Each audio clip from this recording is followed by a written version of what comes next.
GP Telma, des actualités uniques, dynamiques et renversantes dans le journal TV. Fety manitra be hatramin'ny 10 ambin'ny folo Jolay, fihenam-bidy 10 hatramin'ny 10 isanjato manerana ny magasin Fatimax rehetra. André Tara Sodisonjar, Fatimax, la qualité au meilleur prix.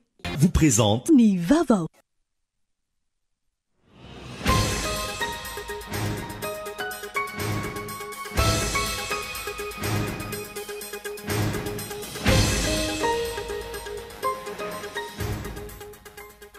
Nanomboka androany ny fivoriana manokana natrehan'ireo solombavambahoaka vaovao fanontaniana apetraky ny maro ny hoe iza no andimby an'i Christine Razanamasoa amin'ireo anarany efa voatontonona ary efatra vaovao amin'ny vahoaka malagasy. Mamotika ny demokrasia ny famadibadiana palitao ireo solombavambahoaka indrindra ny tsy miankina nandritra ny fanokafana ny fivoriana manokana teny Tsimbazaza androany. Tsy mivoaka ny vola tokony amin'ny tany ireo bildina manara-penitra eny vato araka ny ampamoaka nataon'ny orinasa niara-ny asa tamin'ny fanamboarana nanambana ny andrava ireo efa vita amin'ny mpamatsy fitaovana amin'ny fanamboarana ka nitory any anivon'ny pakty orinasa ity. Nitokana noho ny fahatapahan-jiro mponina teny Mandroseza Voany manakaiky ny orinasa Jirama. Maro ny fahavoazana teraka ny fahatapahan-jiro izy ireo ary tsy mahita vahaolana mikasika izany ny Jirama.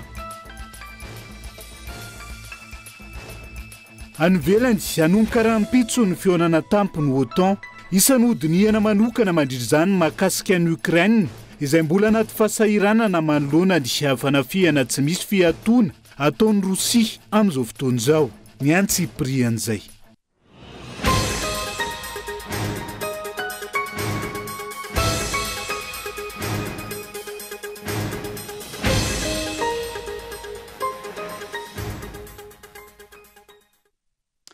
Talata fa 7 ny volana Jolay taona 2024 ankafaliana trano tombo-kilasy Tombovavy no hitsidiana ny tokantranonao amin'ny Tialety tonga soa atao anaty fotoana ny fampalalam-baovao manasanao ihany koa. Anaraka izay toy ny mahazatra matoan-datsoratra nondeha nokafatsika ny fiarahana ho any androany. Nanomboka androany ny fivoriana manokana natrehan'ireo solombavambahoaka vaovao izy rosoana amin'ny fametrahana ny fitsipika anatiny sy ny fividianana izay ho filohany antenimera-pirenena. Fanontaniana petraky ny maro eo anatrehan'izay ny hoe iza no andimby an'i Christine Razanamasoa amin'ireo anarana efa voatontonona ary efa tsy vaovao amin'ny vahoaka malagasy intsony amin'izao fotoana izao. Ka eto Andriatsilavo. Nanomboka androany ny fivoriana manokana natrehan'ireo solombavambahoaka vaovao. Fivoriana araka ny voalazan'ny lalàna izay atomboka ny talata faharoa manaraka ny fanambarana ny vokatry ny fifidianana, ahafahana manangana ny birao sy ny fanamboarana ny vaomiera. Araka ny lalàna hatrany, ny fitipika anatiny sy ny fifidianana ny filohan'ny antenimera-pirenena no atao eo ambany fitarian'ny solombavambahoaka zokiolona indrindra mandritra io fivoriana manokana io. Fanontaniana petraky ny maro ankehitriny dia ny hoe iza no andimby an'i Christine Razanamasoa. Raha ny loharanom-baovao azo, anarana maromaro no efa voatontonona andray io toerana io. Isan'izany ohatra ny solombavambahoaka voafity tao Fianaran-tsoa, Saondra Malala Marie Michel, eo ihany koa i Tokelo Justin, solombavambahoaka voafity tao Sambava. Ankoatr'izay solombavambahoaka Imbika Erlaza voafity tao Sainte Marie ary ny solombavambahoaka voafity tao Ambovombeandroy, Milavonjy Philobert. Raha ny zava-misy, olona efa tsy vahiny amin'ny malagasy izy ireo sy ny fanaovana politika na eo aza ny fanazavana omena ka mahatonga ireo anarana ireo ho voatontonona fa andimby an'i Christine Razanamasoa eo amin'ny toeran'ny filohan'ny antenimera-pirenena. Raha jerena manokana ny solombavambahoaka Saondra Malala Marie Michel dia efa tsy zoviana amin'ny maro nandritra ny naministry ny fanabeazam-pirenena azy ka nahatonga ny fampianarana eto Madagasikara ho amin'ny endriny ankehitriny. Tsy zarizary, potika tanteraka ny fanabeazana ary tsy voafehy ny fiparitahan ny laza adina nandritra ny fiatrehan'ireo zaza malagasy ny fanadinana ampanjakana. Nandalo teto amintsika ihany koa nandritra ny naministra azy ny resaka W izay nabe resaka teny anivon'ny fiarahamonina. Efa fantatry ny maro ihany koa fa tsy nisy izany antsoina hoe fitsinjaram-pahefana izany nandritra ny fotoana ny naministry ny atitany ny solombavambahoaka Tokelo Justin voafity tao Sambava. Nandalo teto tamin'ny fotoana manakaiky ny fifidianana na fisian'ilay noty ny volana Jolay 2024 avy amin'ny ministra Tokelo Justin mibaiko ireo solon-tenam-panjakana toy ny préfet, chef district sy ny chef d'arrondissement anazava ny asa vitan'ny fanjakana amin'ny faritra iadidian'izy ireo tsirairay avy. Tsy mbola nisy teto amintsika izany, indrindra tamin'ny fotoana manakaiky fifidianana. Voahitsaka tamin'ny fotoana io ny neutralité de l'État sy ny neutralité de l'administration. Ankoatr'izay, ny ministry ny atany tamin'izany fotoana ihany koa no namoaka ireny fanapahan-kevitra famerana ny famorim-bahoaka izay tsy maintsy atao anaty efitrano. Norarana ny fanaovany antoko politika hetsika ankalamanjana amin'ny arabe, antsena sy amin'ny toerana malalaka ary tsy maintsy atao anaty efitrano. Ny atoko-pomba sy mpanohana ny fitondrana nefa tamin'ireny fotoana ireny nalalaka ary afaka nanao izay tiany atao tamin'ny famorina olona. Tsy adino ny vahoaka malagasy sy izao tontolo izao ihany koa ny raharaha kolokolo goavana na voatonontonona ny solombavambahoaka Embikr Laza voafidy tao Sainte Marie, indrindra ny fisian'ireny horonam-peo niparitaka tao anaty tambazotra tserasera ireny. Embikr Laza izay nametra-pialana tamin'ny toerana maha-ministry ny fitsarana azy ny volana febroary 2024 taorian'ny navoatonontonona azy tamina resaka kolikoly avolenta sy ny fipariahan'ilay horonam-peo tao anaty tambazotra tserasera. Izy izay voasaringotra tamin'ny raharaha Raisa ihany koa. Efa namoahan'ny fanjakana malagasy IST izy tamin'izany fotoana. Ary ny solombavambahoaka mila vonjy voafidy tao Ambovombe Androy izay efa fantatry ny maro amin'ny fivadiana palitao raha ny politika no resahana. Niainga tamin'ny raharaha malety teny amin'ny Pound d'Or tsy nitsahatra ny fivadiana palitao nataony. Efa nisy aza fotoana nijoro ireo ben'ny tanàna tao Ambovombe Androy nanao fanambarana ka nanameloka io solombavambahoaka io no izay fahaizany mivadibadika palitao izay. Izy ny lohalarana tamin'ny filazana ireo tsy nety rehetra nataon'ny volomboasary, saingy amin'izao fotoana izy indray ny lohalarana amin'ny fanasoasona ny volomboasary. Mipetraka hatrany araka izany ny fanontaniana. Izy amin'ireo anarana ireo no andimby an'i Christine Razanamasoa iny amin'ny anteny meram-pirenena. Andrasana ny mety ho vokatry ny fifidianana ataony ireo solombavambahoaka vaovao. Ireny nentina tao anatiny matoan-datsoratra ireny araka izany ny ampahany amin'ireo dosie an'ireo anaran'ny olona miverimberina ao anatin'izay azakazaka amin'ny toerany filohany anteny meram-pirenena Entsimbazaza ho hitantsika eo ihany makasika izay. Fa mamotika ny demokrasia eto amin'ny firenena ny famadibadiana palitao ireo solombavambahoaka indrindra ny tsy miankina tamin'ity androany ity. Tokony hijanona amin'izay nalany azy araka izany solombavambahoaka ka tsy hamitaka ihany koa ny vahoaka ny fidy azy ao anatin'izay. Ireo no isan'ny FDB nisongadina nandritra ny fanombohan'ny fivoriana manoka ny solombavambahoaka teny Tsimbazaza tamin'ity androany ity. Isan'ny tsy mbola raikitra ihany koa ankilan'izay ny fividianana ny izay ao filohany anteny meram-pirenena izay no ny antony maro ny alarany Efson. Nanomboka androany fivoriana manokana no sady voalohany atrehan'ireo solombavambahoaka voafidy tamin'ny fifidianana farany teo. Tonga nanatrika ny fivoriana avokoa ny ankamaroan'ireo solombavambahoaka indrindra ireo tsy miankina. Toa ihany koa fa nisy olo-tenan'ireo fa ministra maro asangy tsy tonga teny antoerana ny prime ministre lehibe ny gouvernemanta. Raha iverenana misa 420 ireo solombavambahoaka lany tamin'ny anarany Hermar, 110 ny avy amin'ny tsy miankina ary 120 ny firaisan-kina, 4 ny avy amin'ny fivoy ary iray kosa ny avy amin'ny kolektifa ny malagasy. Andro maro tsy irosona amin'izao fa fivoriana manokana izao nanao fanambarana ny ankamaroan'ireo solombavambahoaka tsy miankina fa anohana ny fitondram-panjakana izay fanapahan-kevitra tsy manaja ny safidin'ny vahoaka raha ny fanazavan'ireo solombavambahoaka hafa. Rivinareo tsara eto Antananarivo maro ny solombavambahoaka zay tsy miaraka fitondrana lany voalohany fa faharoa zany le miaraka amin'ny fitondrana. Tomasina mitovy amin'izany. Ireny voapartany rehetra mitovy amin'izany daholo. Betsaka ny distrika le olona tsy miaraka amin'ny fitondrana ny lany voalohany dia ao afarany miaraka amin'ny fitondrana. Misy dikany maro zany. Misy teny vahoaka malagasy anatin'izany hoe maro ny zavatra tsy ankasitrany vahoaka malagasy fatatsika zany. Na tsy miteny fotsiny ny resaka lalana, resaka vidim-piainana, mijaly mihamaro ny olona manitra ka tsy mahazo arina zany teny vahoaka malagasy zany satria zay nambarany matotsika lany tsy miankina misy zavatra ambaran'le vahoaka donc tsy mahazo mivadika amin'ny vahoaka. Dia zako zany atreto raha ohatra ka tsy ampy le solombavambahoaka hiaraka aminay tsy miankina tsy ampy isa satria fantatrareo fa nanao sini zareo ary ny sasany moa ankaterena nanaovany sini dia mazava loatra fa tsy maintsy mijanona tsy miankina foana fa zay ny zavatra andeha atao. Tsy natao vato misakana ny fampandrosoana ny firenena ny solombavam-bahoaka tsy miankina raha tena manana finiavana hikatsaka ny sony vahoaka marina ny fitondram-panjakana raha ny fanazavana. Tsy miankina aloha zany dia tokony ho tsapatsika fa tsy voatery ho mpanohitra ary tsy voatery ihany koa tsy maintsy hiaraka amin'ny fitondram-panjakana fa amin'ny maha tsy miankina azy zay dia mipetraka manana etika manokana arakaraka ny nasafidy azy tany amin'ny district misy azy. Ny fahitako azy ny tsy miankina dia tsy obstacle amin'ny fampandrosoana zay tian'ny fitondram-panjakana fa mifanampy rehefa misy zavatra ilaina. Na tsy manana ny maronisa aza ireo solombavam-bahoaka lany tamin'ny anarany isy fanoherana hijoro ho arifanina izao fitondrana izao izy ireo ary hijoro amin'ny isy atsirary ny atrantra ny fanazavana androany. Tena hoe hanao ny asana député ny teny tsy mety ny teny marary ny vahoaka ary indrindra hanitsy hipetraka ho arifanina fa nakoatran'izay dia bravo merci na dia fa io aza lantsira be Antananarivo lalina 160 km fa adiny 5 amin'izao fa ici atreto aloha zany miakina amin'zareo manana majorité sy ny indépendant fa izahay dia mijoro amin'ny foto-kevitra satria izahay izay nametrahany vahoakanay dia hijoro hiteny tsy mety hiteny marary ary indrindra ho arifanina an'izao fitondram-panjakana izao. Araka ny fandahara-potoana tokony hiroso tamin'ny fifidianana ny filoha ny anteny meram-pirenena saingy isy mbola tsy natao izany hoy ireo solombavam-bahoaka antony sy tsy mbola mipetraka ny kajikajiny izao fitondrana izao.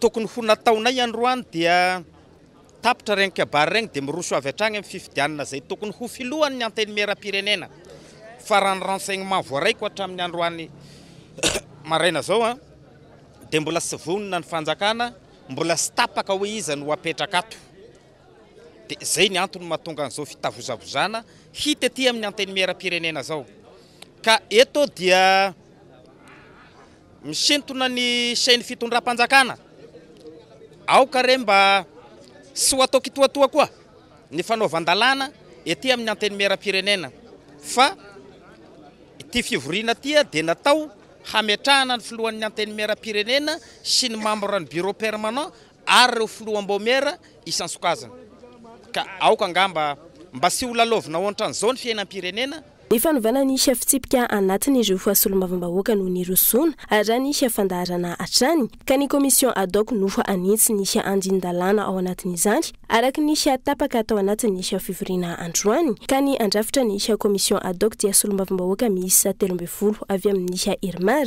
4 ny sy miankina, 3 avy amin'ny Firesakina ary isy anolotra anarana iray ny avy amin'ny Vivoy. Aorin'izay vao iroso amin'ny isy fandiniana ny isy lahajinika hafa indray.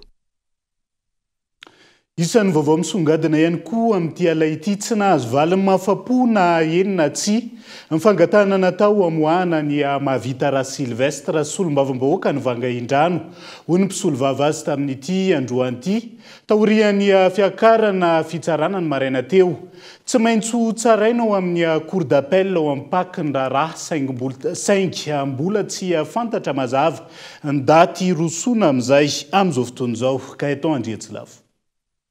Tsy mahefa intsony na incompétent ny ao amin'ny fitsarana ratsa-pampanganana ambony na ny chambre d'accusation ao amin'ny PAC second degré raha ny momba ilay raha solombavam-bahoaka mahavita raha Silvestre hoy ny mpitsara nandritra ny fitsarana ny maraina teo manoloana ny fangatahana fahafahana vonjimaika na ny liberté provisoire ny solombavam-bahoaka io efa tsy anjaran'izy ireo intsony raha ny fanazavana hatrany fa efa ho tsaraina amin'ny cour d'appel ity raharaha ity atreto anefa tsy mbola nahazo taratasy nanondro ny fotoana anaovana izany ny fitsarana izany ny mpisolo vava ny député mahavita raha Silvestre raha nitondra fanazavana.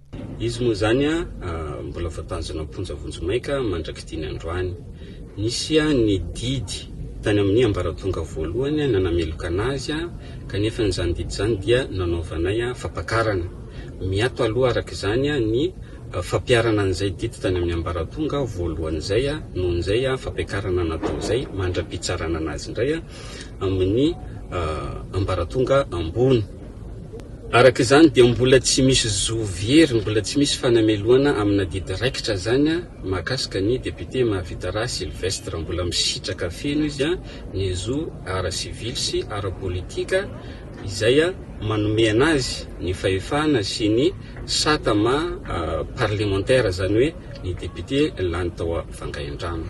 Raha ny tokony ho izy a dia tokony ianao an'izay andraikitra ny fidianan'ny vahoaka azy izay izy a amin'ny maha député lany azy.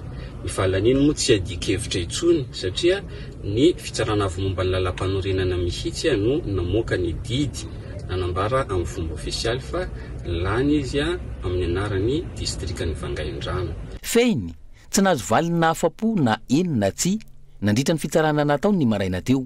Tsy fahafahana vonjimaika tsotra intsony anefa no nangatahana fa maha olom-boafidy lany solombavambahoaka ny mahavita raha Sylvestre. Raha nivoaka ny didy ny ratsam-piampangana ambony a mahakasika ny adieloka dia amin'ny Pâques dia nilaza izy ireo fa tsy mahefa ny itsara ny raharaha satria efa hoe isy fotoam-pitsarana amin'ny ambaratonga ambony. Fotoam-pitsarana izay mbola tsy nampahafantarina anay mbola tsy nahazahoanay fampilazana mahakasika an'izay zavatra izay. Izay dia mbola manamafy hatrany fa tokony isitraka izy ny sata sy ny zoa ma solombavambahoaka lany azy izay. Ary ny antso izay sy raha matahora mahazo azy dia tsy izany velively no sata republikana ny demokrasia fa tokony ho hajaina hatrany ny safidim-bahoaka. Andrasana araka izany no mety ho toy ny tiraharaha mahavita raha Sylvestre ity. Ny vahoaka sy ny mponina ao Vangaindrano izay efa nanao fitokonana ary mitaky hatrany ny amoahana io solombavambahoaka no fidiny vahoaka ao Vangaindrano eo. Tsy voaja ny fisarahm-pahefanana ny séparation des pouvoirs eto amintsika fa lasa baiko ny fahefana mpanatanteraka amin'izay hitiavany azy ny fahefana mpanao lalàna. Antony mapotika ny androm-panjakana ka mampivaralila ihany koa ny firenena hoy ny filoha nasionaly ny antoko HVM rivo rakody voata amin'ity androan'ity. Ny akamaroan'ireo solombavambahoaka hoy ny fanazavany izay zary mpanangatanana fotsiny ihany fa tsy mikendry ny tombontsoa ny besiny maro ao anatin'izay fampandianana sy ny fijerena ny raharam-pirenena amin'ny akabean'izay. Daniela Minoarsono mitaritra ny antsiprian'izay. Tahaka ireo rafitra mikarakara fifidianana ihany, tsy baly ho tena fa baikoa ny fahefana mpanatanteraka ny maronisy amin'ireo solombavambahoaka izay miaradia amin'ny mpitondra fanjakana eny anivony anteny miram-pirenena raha tokony hijoro ihary ny tombontsoa ambony ny firenena sy anara-maso ny politika mpanjakana ho ny filoha nasionaly ny antoko HVM raha koa voarivo raha nanao ny heviny. Tranga izay maneho ny fanitsakitsanana ny tsy fanajana ny fisarahm-pahefana fa ihany koa mahatonga izao toedra raha-pirenena tsy mandeha amin'ny laon'izao raha ny fanazavana. Misy ny tsy fanajana ny fisarahm-pahefana izay noho ny antony ara-politika. Hitantsika nefa fa ny fanapahan-kevitra izay raisin'ny fitondram-panjakana dia napakizo farany firenena ohatr'izao. Tsy naomby zany le politika fa naninony ireo olona maro anisy ireo tsy manasany tsangana ho fiarovana ny tombontsoan'ny firenena, ho fiarovana ny tombontsoan'ireo olona nifidy azy, ho fiarovana an'ireo distrika na faritra nifidy azy. Averiko ny mandeha raha naomby le fitondram-panjakana dia tsy mipetraka zany fanontaniako zany.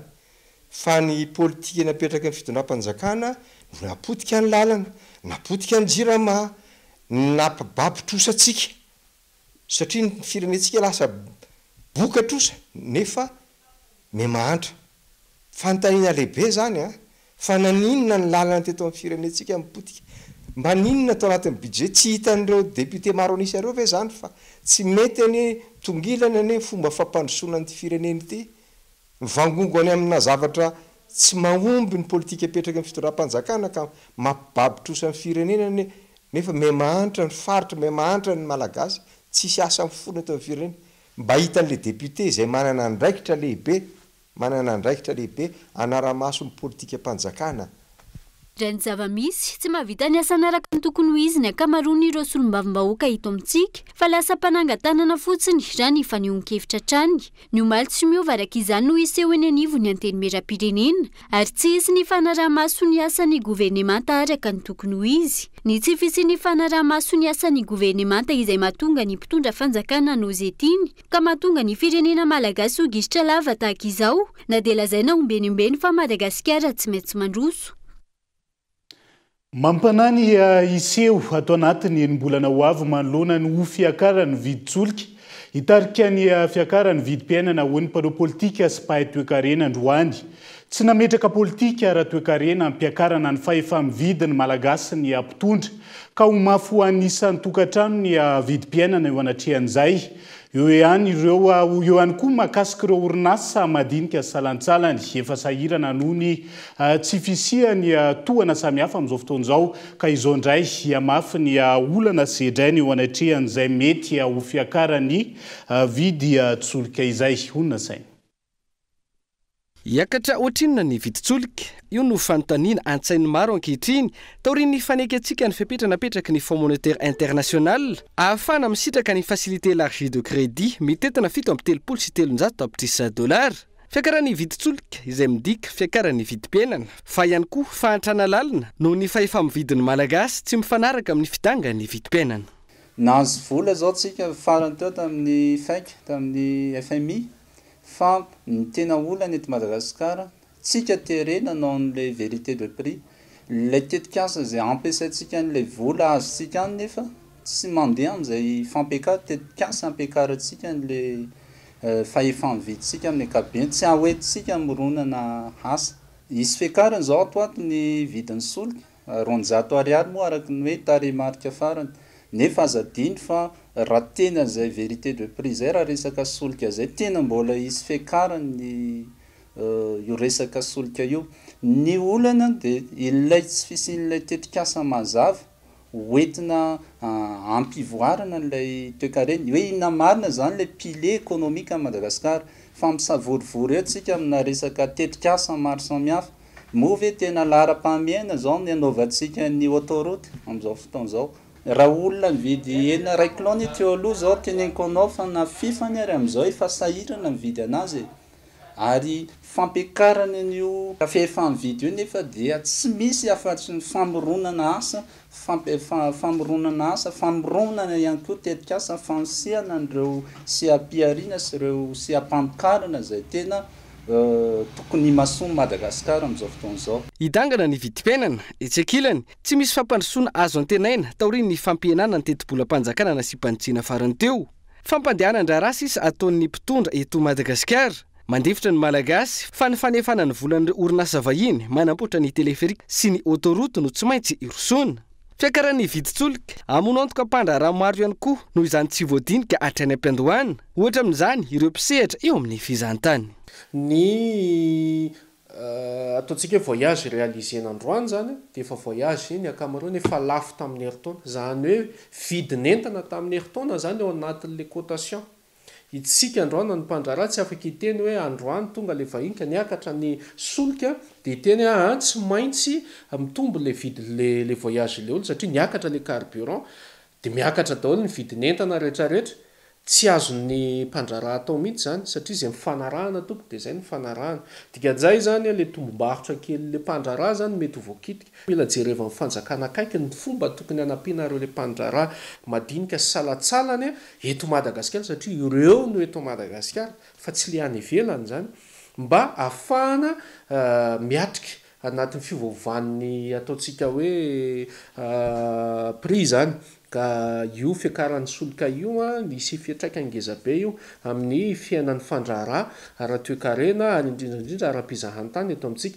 Ka raha androany zany voahelingelina le izy dia le sehatra mpampidibola mihitsy zany mety hoe ho sahirana zany dia vao may le toe-karena eto Madagasikara mihitsy mety mbola arefo. Ka izay foana ny antony amerenako foana zany ilaina ny fifandiniana zany mba tsy hanaovanaovana fahatanitany. Tsy azo hitovirana intsony ny fiakaran'ny viditsolika mety hiakatra isan-kerinandro, isa-tapa-bolana na isam-bolana mandra-pahatratra n'ilay vidiny tena izy. Mampanahy ny ampitson'ny malagasy eo anatrehan'izany rehetra izany ho ny mpanao politika. Io moa ny toe-karena dia ohatra ny fahasalamagna io any. Raha tara loatra ny fisaboana anazy dia tsy misy efa mafimafy koa fomba fisaboana. Miakatrakatra koa dozin'ny fagnafody. Ke sika hatramin'izay ohatra ny misosoka ihany asika amin'ilay zavatra tokony ho atao. Satria tsy misy réforme économique, sisy fahagagana amin'ny toe-karena. Dia tsy misy hiakatra ny vidim-piainana. Sazy lagny zany. Niakatra ny zirama, hiakatra ny transport. Misy atahorana misy zany ny explosion sociale aminazy io zao. Sisy olo magniran'izany angamba. Fa satria tena fa efa mividin'ny olo efa tena ambany dia ambany, nefa kosa dia efa hitatsika izy io. rano tsy mandeha laragna rano ziro tapatapaky ary ny mampalemy de fa lasa zatry an'igny ndray koa sika za zao de gaga tana faritany de gaga raha mba misy fotoagna tsy tapaky kely ny ziro de fa gaga ndray gn'olo fa hoana ny ziro zany tsy tapaky tanareo zany zavatra zany mila amboaragna sara misy zany toesegny sika gasy fa maro zao zao fahasaragna zao za de mbola mitenany amin'ny téléphérique atram'izao izy io mbola tsy mandeha ary ho hitasika io raha mandeha io de hitasika fa sy makay zay io vetivety satria sy profitable mako sy rentable mako zio raha 3000 ariary sisy olo matakatra an'izany bachina raha fito sy tian'ny epanagny sy andeha fa manatao fiara e malahelo sy matakatra anazy gn'olo sahiragny sy matakatra anazy ka le définition le fandrosoagna misy madiso asika ny famaritana ny atao hoe firenena mandroso mihitsy no tsy hain'ny mpitondra ho iatrany ny faneho-kevitra tahaka ilay manara-penitra ihany rehefa misy teleferika tahaka ny any amin'ny firenendehibe eto Antananarivo dia mandroso izay ho an'ny andrajoelona sy ny mpiaraty aminy eo anatrehan'izany ny vidim-piainana tsy mitsaha miakatra ny fahefa-mividin'ny vahoaka tsy mitsaha mienina ny lalam-pirenena potika ny fehina ara-pahasalamana tsy misy ny fianarana any an-tsekoly andoavam-bola ny fandriampahalemana tsy voafehy na an-tanan-dehibe na ambanivohitra ireo rehetr'ireo mbola iampy ny aizana vokatra ny tsy fisian'ny herinaratra adin'ny fanjakana no mantsy nanafatra mialoha ny solika ampiodinana ireo miliny jirama ka tsy maintsy ho tapaka elaela kokoa noho ny mahazatra indray izay herinaratra izay tsy azo antenaina ny isin'ny fampandrosoana eto amin'ny firenena raha toka tsy mipetraka araka ny tokony ho izy ny resaka fitsinjaram-pahefanana tena izy ny filohany sy antoko VST ny fahefana rehetra izay saika mivangongo any amin'ny fanjakana foibe amin'izao fotoan'izao ny fanazavany ka tsy magaga raha tsisy zavatra mipaka amin'ny ady vilany ny malagasy ankehitriny Daniela Minoaso tsy mandeha araka ny tokony ho izy amin'izao fotoana ny fitantanana ny raharaham-panjakana eto Madagasikara tsy fanaraka amin'ny tena filanimponina eny fotony ihany koa ny tetika asa rendrarendra sy ny fandaharana asa ny mpitondra fanjakana noho ny tsy fisian'ny fitsinjaram-pahefana tena izy mianga any amin'ny fokotany makeny amin'ny komuna miakatra eny amin'ny distrika ary tonga hatrany amin'ny faritra ho ny filohan'ny antoko VST Razana Kotonorbert raha naneho ny heviny ny fametrahana ny fitsinjaram-pahefana tena izy izay isan'ny zava-dehibe ahafahana miantoka fen'ny fampandrosoana ny firenena raha ny fanazavana trany raha mametraka tsara ny politika ny décentralisation isika ka atao décentralisation effective io ampandrosoana ny faritra rehetra dia samy manao faninanana masina dia samy mampandroso ny faritra misy azy dia mandroso ny vahoaka isaky ny faritra dia mandroso Madagasikara miazakazaka ny ferikarena eto amintsika dia tsisy tsony zany resaka tapitra hatreo mpanaramaso polisy ny ataony ny fitondrana foibe manaramaso zay tsy manao mikapoka zay maditra zany ny zavatra tokony hisy eto fa efa tsy mety tsony ty centralisme sauvage ty zany no mahatonga an'izany rehetrarehetra zany ka atsigagitsika raha ohatra ka zay tiany mpamatsy vola no atao satria isika raha tsy mandamina isika manao apôsy fotsiny dia azafady aloha fa dia zany no izy tsisy zavatra miverina makany amin'ny vahoaka ny inflation ty tena anisany tena mampikaikaiky ary mampiteniny mona eo moa zany ny anararotana hoe zany moa no hitenenana ny hoe ny safidianana ny anaovana ny teleferika zay tsy mahalasa lavitra kory olana eto amintsika miakin-doha tanteraka amin'ny mpamatsy vola avy any ivelany hatrany ny fitondram-panjakana eo amin'ny lafiny fampandrosoana ny firenena any ka lasa ny mpamatsy vola hatrany no lasa mibaiko amin'ny lafiny rehetra raha ny fanazavana hatrany treto zany dia lasa lay fisolelahana amin'ny mpamatsy vola mahazatra zay zany no zavatra manahirana hoe le bailleur traditionnel ihany fa be deabe ny firenena taty Afrika nikato trano aloha nandamina ny tao anatiny ary nitrandraka ny areny raha tsy teny zao Botswana hitako tsara dia zany zao zavatra anankiray azo enarana na io Sénégal izay vao nanao zavatra maro be hitatsika farany teo reny dia anisany ary reny dia azadino Sénégal zanatany frantsay fa lasa lavitra be no Madagasikara zany zavatra rehetrarehetra zany le fomba hitantanana ny are-pirenena amin'ny fomba tena milamina sy amin'ny fomba tsy mitanila zany no tsy ampy eto Madagasikara any ka lasa voatery misolelaka any amin'ny banque mondiale dia zay tiany mpamatsy vola moa zany fa tsy ny banque mondiale rery any zay tiany mpamatsy vola mahazatra dia iny tsy maintsy arahana dia lasa manao IMC dia tsisy ninina dia ny vahoaka no sahirana amin'ny zavatra rehetrarehetra. Vokatra izay fiakinan-doha amin'ny mpamatsy vola avy any ivelany sy ny tsy fahaiza mitandra ny fanjakana izay, ny vahoaka trano no mizaka ny tserany aina amin'ny fivabena sy fandoavana ireo trosanentina nananganana ireo tetikasa rendrarendra ny mpitondra tahaka ny teleferika, ny autoroute izay tsy misy fiatraikana akory amin'ny fiainam-bahoaka ary tsy mbola misy tokotanina hatramin'izao. Izay ihany koa no hoentsika amin'ny seny vetivety ao anaty doka fohy. Mbola maro ny fanadihadiana sy vaovao misongadina mbola hoentina aminao rehefa avy eo. Santionana ny toy ny olana mikasika ny building manara-penitra eny vato izay miazakazaka ny toetra rà amin'izao fotoan'izao ihany koa ny taratasy misokatra nataon'ireo firaisamonim-pirenena misehatra amin'ny fanabeazana ho an'ny filohan'ny repoblika manambahiny mahakasika an'izay tontolo ny fanabeazan'izay ihany koa sika rehefa avy eo aza misaraka aminay ary.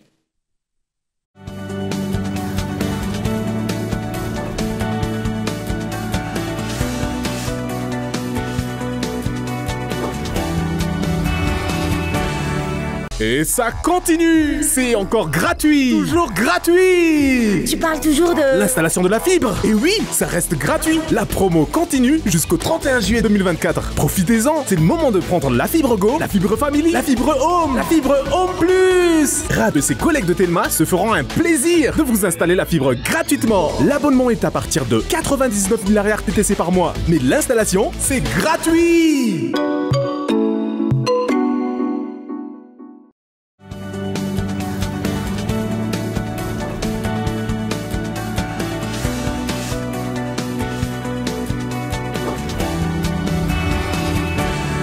Mamenina ny araba-trano tomboky lasy tombovavy tonga soa indray atao anatin'ny tapany faharoa amin'ny fampalalam-bavao amin'ity alina ity. Tsy nivoaka ny vola tokony amin'ny tanireo building manara-penitra eny vato araka ny ampamoaka nataon'ny orinasa ny arany asa tamin'ny fanamboarana. Nanambana ny andrava indray ireo efa vita ny mpamatsy fitaovana amin'ny fanamboarana ka nitory eny anivon'ny na nitendry pitsarana amsahana ny ady amin'ny kolikoly ity orinasa ity amin'izao fotoan'izao Ilarina Sonia. Misy satelo ireo trano tsy mbola vita eto amin'ny Lake Village na ny building manara-penitra eto Ivato. Raha ny fampanantenana ny Andry Rajoelina, ny 4 Jona 2024 no tokony hotokanana ireto trano ireto, saingy tsy mbola vita hatramin'izao. Ankehitriny, miseho ny raharaha fa giazany ny nandray ny tetikasa ny vola tokony hamitana ny building. Olana eo amin'ireo orinasa nandray ny tetikasa io ka anjaran'izy ireo ny mandamina, hoy ny sekretera-panjakana misahana ny tanàna sy ny trano vaovao androany. Feny appel d'offre tamin'io sa hoe nisy ihany trano an-trano satria araka ny fantatra dia ny gouvernoura nisan'ny voatontono anatin'ilay. Zay ny resahako rehefa manao tolotrasa azo porofoiny zany hoe nioviny analogy any anjara andraikitry ministera dia manara-maso any zany koa. Dia anisan'ny maha organisme maratase azy dia manaraka ny lalàna ny tolotrasam-panjakana. Dia mazava ho azy ny orinasa anankitelo nahazo tao zany tamin'izany fotoana zany efa ela nge zany 3 taona lasy. Dia manaraka ny lalàna mazava be zany ka tsisy an'izany hoe ny fijeriko azy raha miresaka eo nao teo hoe za manokana ohatra manangana société civile immobilière zay mianakavy dia amaministra tsy afaka mpitondra azy fa afaka mpikambana ao anatin'le société. Araka ny lalàna ohatra zany fijeriko an'izany satria tsy miresaka hoe tombontsakim-panjakana azy fa maha-orinasa privé zay ny resahako nanaovan'ny tolotrasa. Zay ngamba no fomba fijeriko an'iny. Zay ny tiako hazava satria ny fantatry ny fanjakana miaraka amin'ny analogy dia orinasa mipifa orinasa privé no namaly ny tolotrasa fa tsy dia misy idirany ma hoe fanjakana Tsy tafiditra ao anatin'ny fenitra ny firenena tsara tantana sy mandala ny tany-tandalana ny fandraisan'ny orinasa n'ireo olona manana andraikitra ambony eto amin'ny firenena sy ny famalinany ny tsenam-barim-panjakana. Antony miteraka fangarona andraikitra sy fitongilana ny eo amin'ny fahazoana ilay tsenam-barim-panjakana zany. Izao ny vokatry ny kitrano trano amin'ny fanomezana tolobidy na ny appel d'offre amin'ireo tetikasa-panjakana hoe ny mpanara-baovao. Tompona andraikitra ambony eto amin'ny firenena no mamehana ny vola tokony ampandehanan-draharaha, manao tsinotsinona ireo orinasa ny arany asa sy tsy te halala ireo vahoaka anam-panantenaina efa tokony hisitraka ny trano fa indrindra manabatra amin'ny fahefana hoy ny mpisolo vava avy amin'ny ankilany raha iverenana ny fanambarany omaly.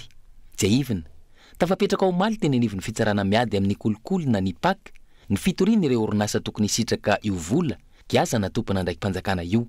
Araky ny fanazavana avy amin'ny ankilany ihany nanambara ny andrava indray ireo izay efa vita amin'ny building ny mpamatsy ireo fitaovana niara-niasa tamin'izy ireo raha tsy voaloara-potoana ny anjara volan'izy ireo ka andrasana ny toy ny raharaha. Manoloana ny firongatra ireo andiam-balala amin'ny distrika maro amin'izao fotoan'izao tokony hanova ny paikady amehezany ireo andiam-balala ny fanjakana ho ny manampahaizana teny aniva ny fianarana ambony momba ny fambolena eny amin'ny université n'Antananarivo. Ny fisamborana atao amin'ny alalan'ny akora simika izay loza amin'ny tatao any tontolo iainana sy ireo bibikely toy ny tantely raha ny fanazavany. Amin'ny valala ihany koa izay ahitana protéine hatrany amin'ny 7 isanjato raha voafe ny fitrandrahana azo fihinana ao anatin'izay avy nokolo. Raha toka ny lohataona sy ny fahavaratra no misy ny andiam-balala hatramin'izay ny roso tamin'ny vampitona ny ririnina ny andiam-balala teto Madagasikara tamin'ity taona ity. Anton'izany ny fiovan'ny toetry ny andro, porofon'ny fandripahan'ny alany amin'ny faritra ihany koa ny fahatongavan'ny valala tao Ambohimaso Malingy raha ny fanadihadiana tamin'ny manampahaizana tetsy amin'ny fianarana ambony momba ny fambolena. Zava-dehibe raha ny fanazavana hatrany ny tokony hanovana ny paikady fehezana ireo andiam-balala ireo, ny fampiasana akora simika izay mandamy vola sy manimba ny tontolo iainana no sady loza mitatao an'ireo bibikely afa-tsy ny tantely, mpamokatra tantely ao amin'ny faritra Matsihatra ambony. Rehefa meritra ny ala dia lasa savanina mora andehanan'ny valala kokoa. Fomba niedina taminy efa nanomboka tao amin'ny 30 na 70 taona lasa zay dia ny lutte chimique, zany hoe ny fandrarafana fanafody. Nefa ireo iny fandrarahana fanafody iny misy olana lehibe ara tontolo iainana satria fanafody mamono ny bibikely rehetra, le pollinisateur rehetrarehetra zany mety ho matin'le insecticide daholo. Misy olana raha tokoa ara-pahasalamany ny ponina satria na sakanana tenenina hoe tsy azo atao ny mihinana ny valala matin'ny fanafody sarotra be mihitsy ny misakana ny olona tsy hihinana azy. Afaka miantoka amin'ny fanjari-tsakafo eto Madagasikara ny andiam-balala ireo raha ny voka-pikarohana samihafa, ny valala izay voatsikajy ho insecte comestible. Mahatratra hatrany amin'ny 7 isanjato ny protéine entin'ny valala raha ny fanazavana hatrany. Manomboka any amin'ny ara-pitaovana sy fanaraha-maso akaiky araka izany no mila amafisina ahafahana mitrandraka azy. Ahoana zany no afaka andrafetana atetika ahafahana miala amin'le fahasahiranana raha tontolo iainana sy miverina amin'le efa fomba fanao hatramin'izay hoe sakafo mahavelona ny valala. Ohatran'ny somary taraikitsika sady vola be mihitsy, plusieurs dizaines de millions de dollars no ilaina isa-taona amin'ny ady amin'ny valala. Sao de hoe misy investissement na système efa fantatra ny toerana mahafoy ny valala, efa fantatra ny aire de grégarisation de reny no araha-maso manisy système fanaraha-maso an'ireo zany de système fanenjehana azy alohan'izy manidina. Ny valala de misy fotoana rehefa foy de misy fotoana manomboka mitangorona ary rehefa tafavory be dia be izy zay vao manidina. De hoe sao de azo tiliana amin'ny fotoana izy manomboka mitangorona iny amin'le atao hoe phase de grégarisation zany, manao repérage de amin'iny izy no samborina. Omaly no tonga tao Ambohimaso fianaratsoa ny andiam-balala avy any andrefa nakany tetika ao Mihinambaro ny azo anatsy minosy ireto andiam-balala ireto. Atreto ireo mponina teny an-toerana no nandroaka izany tamin'ny alalan'ny fandohana ahitra teny an-tanety. Andrasana manoloana izany ny paikady lavitra avy amin'ny ministera tompon'andraikitra amin'ny fifehezana ireo andiam-balala ireto farany izay mety ho tombontsoa amin'ny resaka sakafo raha voafehy mialoha. Tontolon'ny fanabeazana no anohizantsika ny fampalalam-baovao. Nanao taratasy misokatra ho an'ny Andry Rajoelina ireo vondrona fresa monim-pirenena misehatra amin'ny fanabeazana sy maha-olona. Antony mianjady olana maro ny fanabeazana eto amintsika amin'izao fotoana izao. Isan'ny takian'izy ireo arak'izany ny anendrena minisitra mahafeny tontolon'ny fampianarana. Ao anatin'izao fiomanana amin'ny fandrafetana ny gouvernemanta vaovao izao. Vitino Kolona. Tsy fahaiza mitantana, tsy fisian'ny fitohizana arak'asa ary fanaovana politika ny fanabeazana eto amin'ny firenena. Ireo amin'ny ankabeny no hita fototry ny olana amin'ny fanabeazana eto Madagasikara raha ny tatitra nataon'ireo vondrona firaisam-pirenena androany. Mitombo izany ary mampanay ny vokatra any aoriana raha ny fanazavany. Noho izany, ny fikambanana firaisam-pirenena miasa amin'ny sehatry ny fanabeazana dia mandroso izao torohevitra sy torohevitra izao ho amin'ny fisafidianana ireo minisitra isahana ny fampianarana. Entoko ireo minisitra ireo dia tsy maintsy mahay mamantatra sy mahafehy olana maro samihafa mianjavy amin'ny fanabeazana eto Madagasikara. Ohatra amin'izany ny fahasarotan'ny fifandraisana amin'ireo tompon'andraikitra ka mahatonga ny fampiarana amin'ny politika ny fanabeazana ho sarotra sy miadana. Ny fahatarana amin'ny fandrafetana ireo lahatsoratra ho fampiarana ny lozem. Ny fahasimban'ny kalitaon'ny fanabeazana izay asehony antotanisa mampiaya momba ny fahaiza manao an'ireo mpampianatra nivoaka tamin'ny vondrom-piarahamonina. Ny voka-dratsy ny fanaovana fitaovana politika ny fanabeazana eo amin'ny fampidirana an-tsekoly ireo ankizy sy ny kalitaon'ny fanabeazana. Ny fifangongoan'ireo enti-manana, olona, vola, materialy sy ny sisa eto an-drenivohitra. Iray amin'ireo ministera nanenana ny teti-bola entina ampiasaina ministera amin'ny fanabeazam-pirenena raha ny fanazavana hatrany. Tranga izay mampiendanja ny kalitaon'ny fanabeazana raha ny zava-misy tsy mahafohy vola anakaramana mpampianatra ny fanjakana. Vokany 3,500 ireo mpampianatra ihany no mahafehy ny votoatin'ny zavatra ampianarina raha ny tatitry ny IPS éducation eto Madagasikara. Dia ohatrinona no vola tonga any amin'ny sekoly dia rehefa dinianao zay dia kely izy miala alalan'ny kesekola fifi nefany anisan'ny teti-bola lehibe indrindra ataoko hoe fandroany amin'ny teti-bola mpanjakana ny teti-bola ohatra zao ministera fanabeazam-pirenena dia ny fanatsarana tiany atonga mba ny mahakasika an'izay dia ny hoe fampitomboana ny teti-bola any fotony satria raha ny kesekola fotsiny zao dia efa tenena hoe tsy ampy akory. Raha ny teti-bola ao anatiny ao dia déplacement fotsiny angambany dia efa manahirana mampisalasala hoe andeha akan'ilay vola any amin'ny banque ve dia zay dia efa lany. Kanefany voalazantsika fa hoe maimaimpona ny fanabeazana anatin'ny lalàna no lazan'izay dia fampiarana an'izay nefa dikan'izay hoe tokony ampiakarina ny fanampiana amin'ireny sehatra ireny. Dikan'izay tsy maintsy ampifamadihana ilay 80-20 any 20 isanjaty mahery kely ny teti-bola mpanjakana dia eo anivony central zany ny 20 isanjato raha farafabeany no zay no natokana ho any efa be dehibe ary zay raha ny fahalalako ny atotanisa ka tokony ampifamadihana angamba an'izay mba isiany tokoa ny fahaizana enti-manana ampiarana ny fanabeazana kalitao ho an-daolobe eto Madagasikara. Raha ny traikefa hita hatramin'izay misy fiovana na ny rafitry ny ministera na ireo ministra mpitantana ny ministera io ary fiovana io dia tsy hoe mandeha ho azy amin'izao fa misy fiantraikany foana amin'ny fahataran'ny fanapahan-kevitra raisina.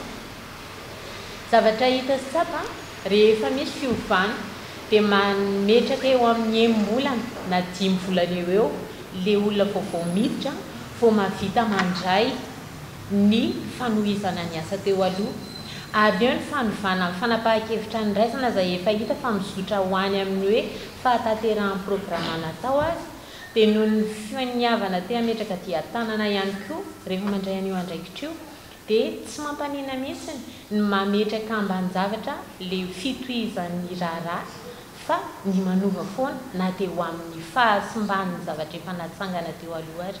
Araka izany nametraka tolo-kevitra tamin'ny alalan'ny taratasy misokatra ho an'ny Andry Rajoelina ireo vondrona firaisam-bompirenena misehatra amin'ny fanabeazana. Olona mahafy sy manana fahaiza-manao no tokony hitana sy andraikitra ny ministera izay tsy tokony hijery loko politika ny eto Madagasikara izay mbola mijanona amin'ny dingan'ny fandrindrana fa tsy misy fanatanterahana ireo karazana vina. Takiny ireto firaisam-bompirenena mandritra ny fandrafetana ny gouvernemanta vaovao araka izany ny fanaindrena olona ny fanabeazana izay andry ny fampandrosoana. Ao anatin'izay tontolo ny fanabeazana eto Madagasikara zay manambahiny sampana fampahalalam-baovao anty ala ity dia tsy iza fandriamatoa Rary Voatrakolody izay filoha nasionaly ny sendika ny mpampianatra mpanabe eto Madagasikara na ny sempama miarabanao tonga soa atao anatin'ny fampahalalam-baovao anty ala ity raha ny vaovao farany isan'ny misongadina ao anatin'izay tontolo ny fanabeazana eto Madagasikara zay na dia efa taratasy misokatra ho an'ny filohan'ny repoblika ireo firaisam-bompirenena maro misehatra ao anatin'ny tontolo ny fanabeazana eto Madagasikara fa raha anaovantsika jery todika andriamatoa Rary Voatrakolody ny zava-misy mahakasika an'izay fanabeazana eto Madagasikara zay nia tsara ve sa nandroso ny tontolo ny fanabeazana raha ny tao anatin'ny 5 taona farany. Raha tao anatin'ny 5 taona farany dia tsisy fampianarana sy fanabeazana nandroso zany fa vao maika ary memiletika reny le fiparitahan'ny alazadina mialohan'ny fanadinany reny manapirofo an'izany ny olona tsy ampitraikefa no mitatana ny ministera olona mpanao fitantanana gabraraka petatototo no mitatana ny ministera dia vokany zao zavatra iainantsika izao banque mondiale la FMI miteny fa hoe T3 hono nataona fahatelo niavo amin'ny faharipiaizantsika malagasy teo zao farany teo tamin'ny BPC iny dia nisy zaza efatra tany Anosy anala voalaza fa hoe nahitana laza adina dia navoaka ny gendarme dia le tapenana ohatran'le hoe olona mpanao eloka be vavy reny reo ankizy efatra reo dikan'izany ny mpitatana no tompona ndraiky raha fa tsy le zaza. Ka ao anatin'izay indrindra andriamatoa Rary Voatrakolody saika efa izy saika ataontsika hoe olana miverimbenina saika ho isan'ny taona mandritra ny fanadinam-panjakana no misy an'izay fivoahan'ny laza adina alohan'ny fotoan'izay inona zany le tena antony mahatonga n'izay foitina sujet zay saika isan-taona raha ny fandinihanareo sendika azy. Satria averiko indray ny olona mitatana dia olona tsy mahafantatra mihitsy an'izany hoe fampianarana fanabeazana fanofanana izany fa dia napetraka eo fotsiny izy asa satria noho ny ministera be projet ve dia apetraka eo hihinana fotsiny sa ahoana fa isan'andro zao mifampanantenana atao amin'ny mpampianatra dia mandeha foana eo nefa ny le antsoniny amin'ny teny vazaha hoe népotisme favoritisme izy menakavy ihany no mifampikonkononao ao ny fanenjena ara-politika namana iva amin'izao fotoana izao ny Saint-Pama dia misy 5 sa 4 tsy tsaroko tsony satria izahay zao 5 taona lasa nisinay dia lazaina fa mpanakorotana sy rehefa milaza an'le zava-maro. Inona zany le mahatonga le Saint-Pama mizara 5 hatramin'ny 7 amin'izao fotoan'izao misy ihany koa ve zany ao anatin'izay ny hoe sendika pomba sy ny mpanohatra n'ilay fitondrana ao anatiny fa tsy mijoro araka n'izay tena hoe foto-kevitra tokony hijoroana sendika zay. Le ministra tonga eo no mampanangana ny reny zay faran'izao zao nandeha amin'ny aino manjery ankeo nampifantariny namana ny tena matanjaka amin'ireny moa zany satria tena miaraka tena milona amin'ny ministera ao manana andraikitra ao anivon'ny ministera mihitsy dia le antsoina hoe Saint-Pamanosy io zao dia manorina trano ho fohy be nohony ao tokotany ny NFP école normale taloha tsy mamasina any amin'ny 140 millions anoany ny vola natokana ao anazy syndicat io miaraka amin'ny ministera. Inona zany lay tanjon'lay ministra na tompona ndraiky mpanjakana ambony eo anivony ministera ny fanabeazam-pirenena mety hoe manao an'izay tohana manokana ho ana sendika akoatran'ireo sendika efa njoro antaonany maro mety misy tombony manokana ve na ataoko hoe dila ifanarahana ao anatiny mahakasika an'izay. Ka misy dila ifanarahana mihitsy matoa izy afaka mamorona trano fohy be ny eo tokotanin'ny ministera ao amin'ny NFP dia misy fanarahana manokana. Inona le fanarahana ao anatiny? Ny fanarahana manokana dia hoe aza miteny zay zavatra tsy mety nareo tahaka ny ataon'io Saint-Pama io, fa tsika dia zany hoe amono afo ny Saint-Pama rafitinina, zay zany le izy. Dia itsika nefa amintsika miteny zao na dia le fanomezana maro-boninahitra ho an'ireo mpampianatra na vita zavatra tsara ary tsy misy. Ny raha-mpampianarana ny ankapobeny tsy mifanaraka amin'ny fisian'ny toetrandro amin'izao fotoana izao intsony. Manamarina an'izany hitanao zao reny taiza mbola nisy any hoe baka katolika, tsy mametsiny ny katolika fa milaza zava-misy. Misy baka katolika dia ho avy koa ngamba ny sasany hoe baka FJKM na salana. Fa sao raha ary voatra Claude, sao kosa le izy ao anatiny lasa ataoko hoe ady eo aminareo samy syndicat samy te azo tombontsoa, zay mety isan'ny mahatonga anao eto amin'ny plateau-ny Cool TV amin'ity alina ity mety midénoncer an'izay ihany koa, nefa ny mety anareo ihany koa no mitady an'izay intérêt zay any ambadika. Tsy mitarika an'izay zay satria nahoana matoa misy hoe 9 na 7 ny Saint-Pama, dia le Saint-Pama tena izy nijoro 20 taona lasa zay ka tsy nitsahatra nilaza ny zavatra tsy mety rehetra eo anivon'ny ministera ny fanabeazam-pirenena no tetehana ho vonoina. Dia atsangany reto Saint-Pama isan-karazany reto dia na any amin'ny faritra rehefa mitety faritany zareo dia very hoe Saint-Pama izy ty. Eo amin'ny lalafin'ny fitantanana ankapobeny moa dia tena tsy hita mihitsy zay hoe inona ny tena zavatra atao recrutement tsy misy. Eo zao ny mivoaka amin'ny ENS, mivoaka amin'ny CRENFP, tsisy recrutement. Any efa misy contrat voasinihan'ny ramatoa ministra, efa ho volana maro zao fa tamin'ny taona lasa mbola tsy avoaka amin'izao fotoana izao. Ho avy ary ny fananganana gouvernemanta vaovao afaka ataontsika hoe mety andro vitsy, olona salany ahoana no andrasany Saint-Pama hitarika an'izany ministera ny fanabeazam-pirenena sy ireo ministera rehetra moa zany misahana ny resaka tontolon'ny fanabeazana eto Madagasikara.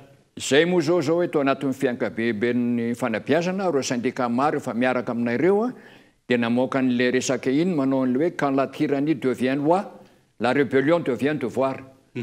Adidiny mitrotra rehefa nijadona ny manjaka.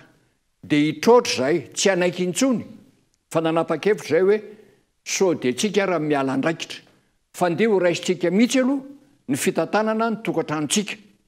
Zay ny mahay an'io satria zay rehetra tonga teo tsy misy manana an'izany hoe pédagogie na fahaizana mitantana ny fampianarana sy fanabeazana. Amin'ny fomba ahoana inona zany no ataonareo ahafahanareo mandray an-tanana ny resaka fanabeazana eto Madagasikara? Efa manaparitaka ny any amin'ny rehetrarehetra any zay efa misy zao volavolana didim-panjakana. Ny mpampianatra aty amin'ny EPP zay BEPC ny diplômany dia mikarama 10 millions de francs. Mpampianatra aty ao daholo ny andamin'ity isan-karazany amin'izany andamin'ny hôtel de logement, andamin'ny hôtel de logement sy ny karazany 10 millions de francs ny karamany. Ao ny ataona hoe SGAP zay tsy sin'ny FRAM intsony, statut général des agents publics, santionany zany. Mpampianatra rehetra zay nanontanianan'io na Saint-Pama nosy ary tsisy mitsipaka fa manaiky an'io daholo. Ka dia efa manomana zay ary manomana ny fiarahamonina koa satria ny fiarahamonina dia tsy misy olona ka tsy misehotra ny fanabeazana. Ray aman-dren'ny mpianatra ninninona engany ao daholo. Ianao ihany no laza teo fa miaina an'izany fampanantenana pôkaty zany ianareo mpisehatra ao anatin'ny fanabeazam-pirenena eto Madagasikara. Amin'ny fomba ahoana zany no azo eritreretanao any androany fa anaiky an'izay ataoko hoe karazana fangatahana sy zavatra maro apetrakinareo zay ny tompona andraikitra hitantana ny ministera raha ampitso? Adidiny moa zany zay tsy matoa zay miteny hoe ho raisinay io dia hampafantatra azy satria zay tolo-kevitra natao hatramin'izay tsisy ny ekeny fa mandeha amin'ny lafin'ny politika. Azo heverina ve, azo eritreretina ve fa matoa lany ramatoa ministra any amin'ny faritany misy azy dia ny fampiasana ny fitaovan'ny ministera, ny fampiasana ny olona any amin'ny fianaratsoany zao misy 50 sy 50 Saint-Pama recruté, tsy misy ny recrutement zao fa noho ny fisian'ny ramatoa ministra nefa izy efa tsy ministra intsony dia mbola manao recrutement sationany zany.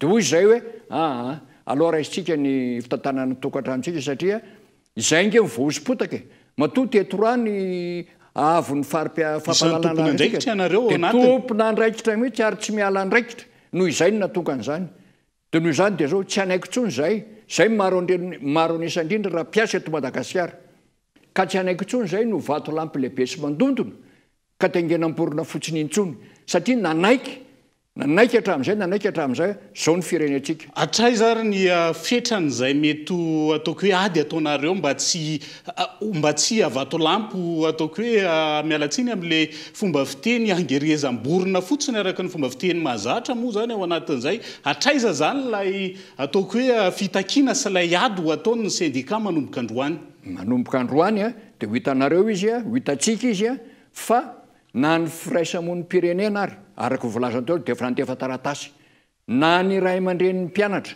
de efa mahakato ny fisinay ka manaiky manao an'le hoe tsy rariny kosa raha izao no hitondrana ny firenena ho an'reto taranaka reto tsika ge iva mialatsiny efa lasa fomba fiteny akatriny avate aminay saimpamaza marina fa tanindrazantsika ty fa izay mpampianatra mpanabe do manomana ny tanjanaka ity fireneny ity zao fampianarana sy fanabeazana ataony zao de ny hoaviny reto taranakitsika reto izany tsy tiany menaky ny ainy tsy ho tompona ndraiky zay raha mbola bady ohatr' zao koa zany reo taranaka manaraka reo akasitrany ianao Andriamatoa raha voatra Claude tao anatin'izay fanampanazavaan'izay anoizatsika ny fampilalamba-baovao ny tokona noho ny fahatapahan-jiro ihany koa ny ponina teny Mandroseza voany manakaiky ny orinasa Jirama tamin'ity androany ity maro ny favoazana teraka ny fahatapahan-jiro izy ireo ary tsy mahita vahaolana mikasika izany ny Jirama izay manilika ny olana amin'ny fahatarany ny sambo mpitondra menaka mavesatra amin'izao fotoan'izao ka eto Andriantsilavo. Misesy lany ny fitokonana ataon'ny ponina etsero vokatry ny fahatapahan'ny jiro sy ny rano eto amintsika taorian'ny etsika teny andronono be Ambohitra Rahaba ny etsika ary nanakandalana ihany koa ny ponina eny Mandroseza afovoany ny atoandro teo tsy lavitra akory ny orinasa Jirama.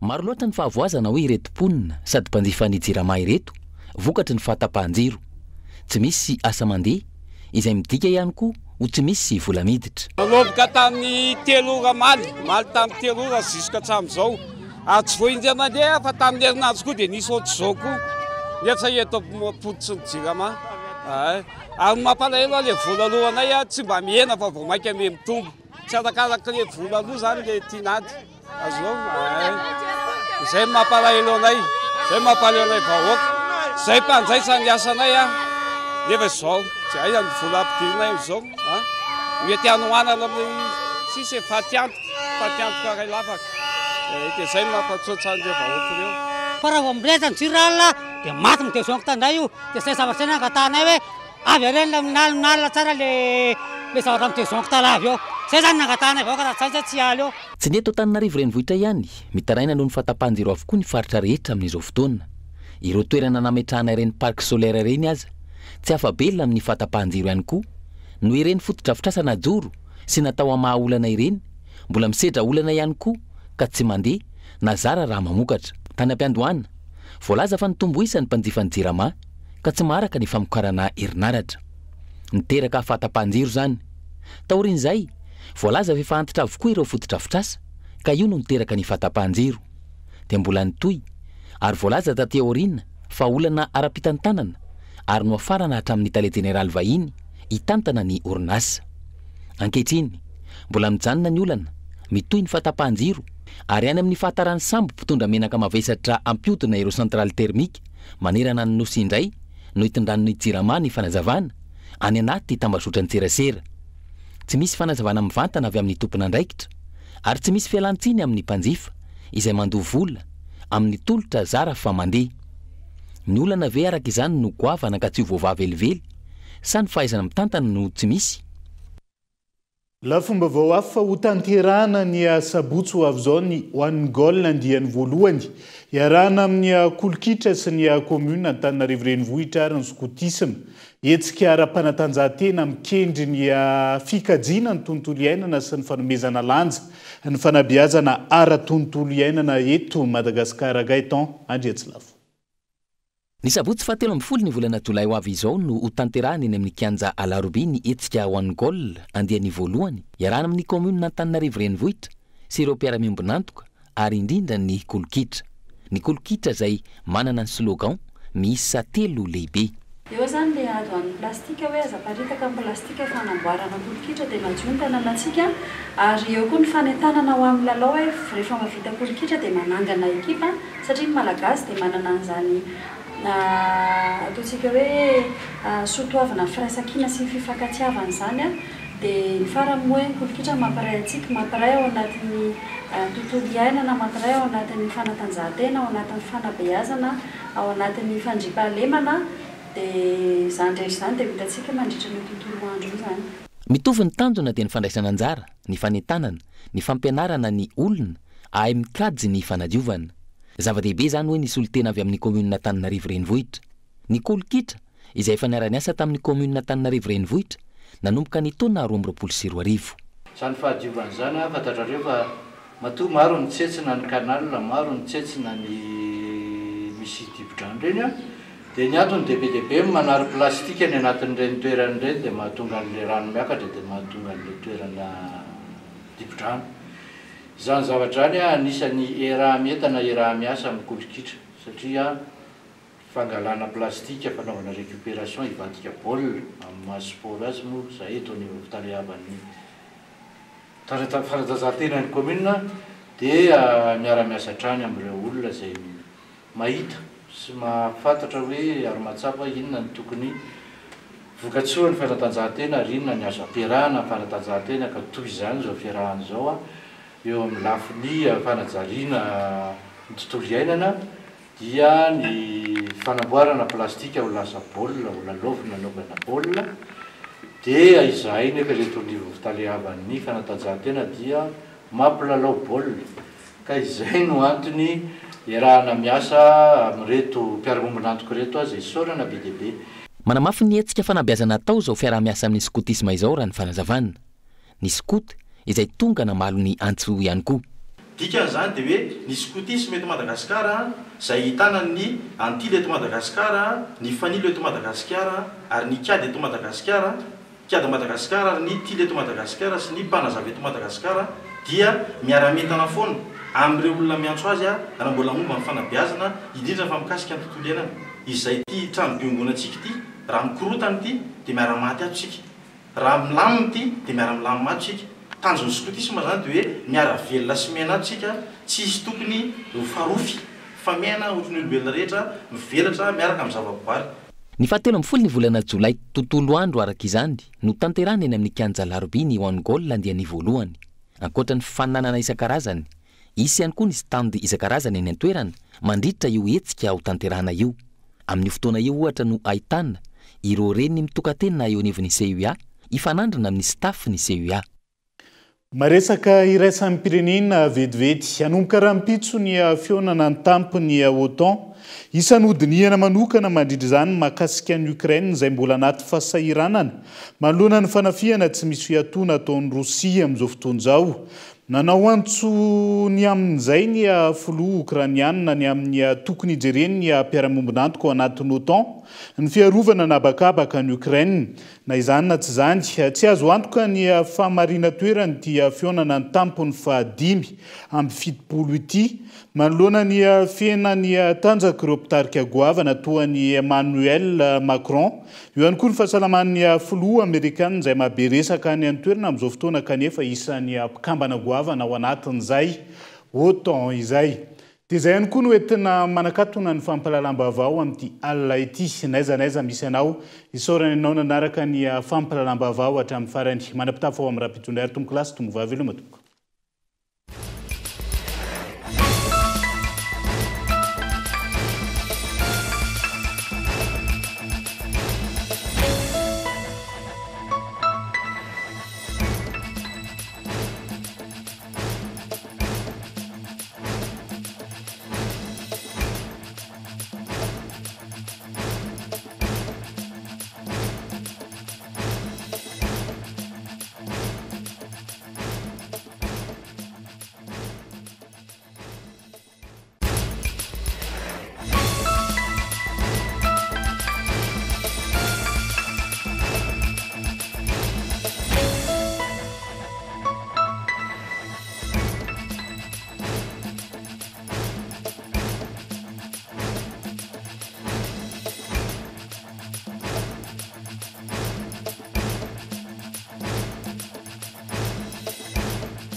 Fety manitra be hatramin'ny 5 ambin'ny folo Jolay. Fihenam-bidy 5 hatramin'ny 10 isan-jato manerana ny magasin Patimax rehetra. Andriamoara tara sao disan-jara. Patimax, la qualité au meilleur prix. Vous a présenté Ni Vavao.